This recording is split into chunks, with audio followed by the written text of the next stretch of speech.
I get asked a lot why it's important to consider having a YouTube channel and a podcast together. It seems like it's a lot of work, right?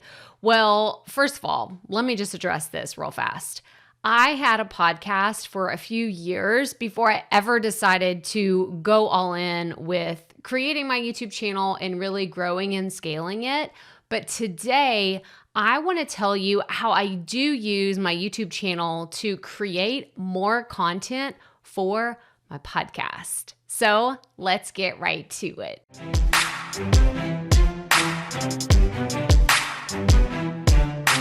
Hey y'all, Crystal here today, and I wanted to show you a quick demonstration, like a behind the scenes tour of what I do in my YouTube analytics to help me create content for my podcast. Because if you've noticed anything, if you've been a longtime listener of the Proffitt Podcast or you've been a subscriber to my channel, you know that there is a lot of overlap when it comes to content.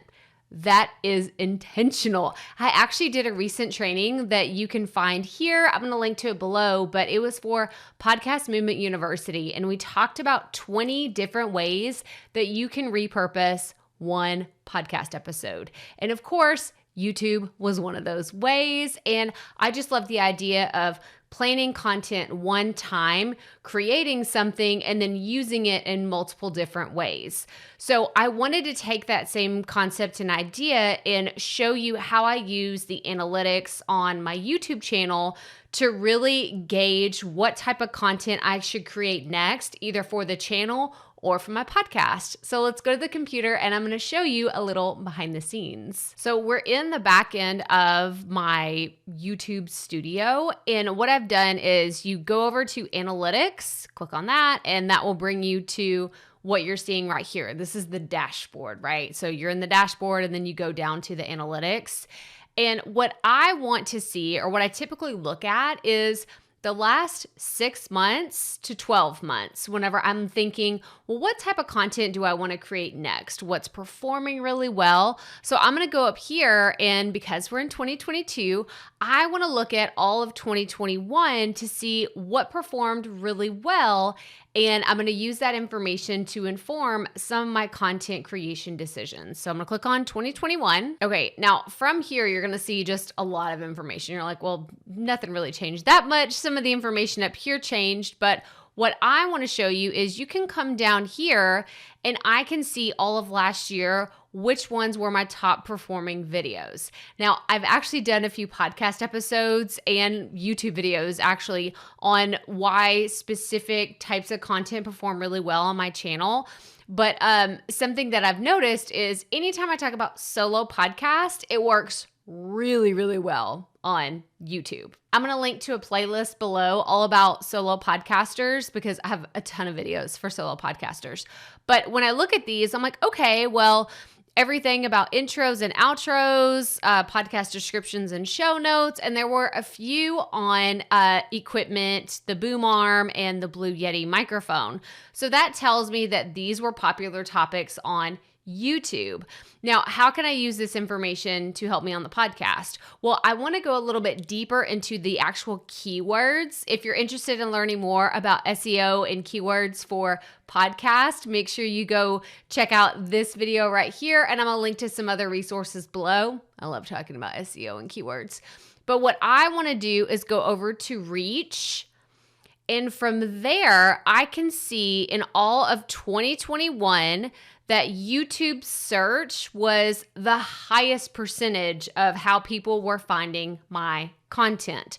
So if I click on this, it will actually tell me what some of the biggest words were or what words people were searching for to find my content. So when you're on this graph right here, if you go down to see more, it's going to open up a lot more information. So let's click on that. So from here, I can see in all of 2021, this is all the information that is here. So YouTube search, again, was the highest for my channel as far as that's how people were finding my videos. So when I click on YouTube search, it's going to show me the most popular videos. That's how it's sorted by views. But there's also some information, like I don't really need to see impressions right now, so I just hide it.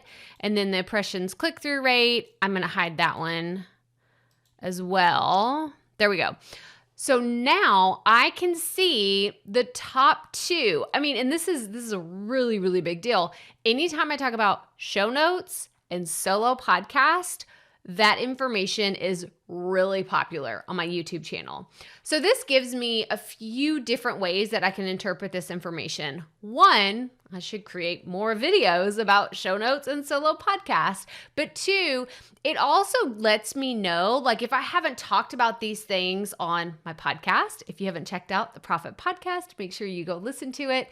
But if I haven't talked about that in a while, well, what's a way that I can kind of spice it up or give it a little bit of a refresh if that's not something that I've talked about on my show in a long time? I know that I've talked about show notes before. It's a little bit tricky to talk about that on the podcast because it's more of a visual.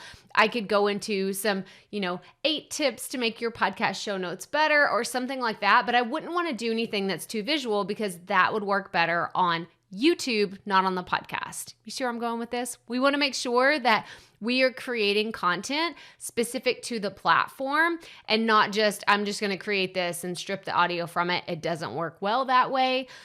But solo podcast, that's another topic that I've covered a few times on the show, but not a ton. So it's also something I could circle back around to. But let's see some of these other ones. Podcast intro examples, intro, podcast outro, podcast solo. So I could kind of go through these keywords and ask myself, do I want to create more content about these topics? Instead of saying, oh, I don't know what to talk about this week, I at least have a starting point because these are the videos I've already created. Obviously, I liked talking about them. Otherwise, I wouldn't have created those videos. So now I can see, well, are there any other things in here that are already performing well on YouTube that would likely also perform well on the podcast?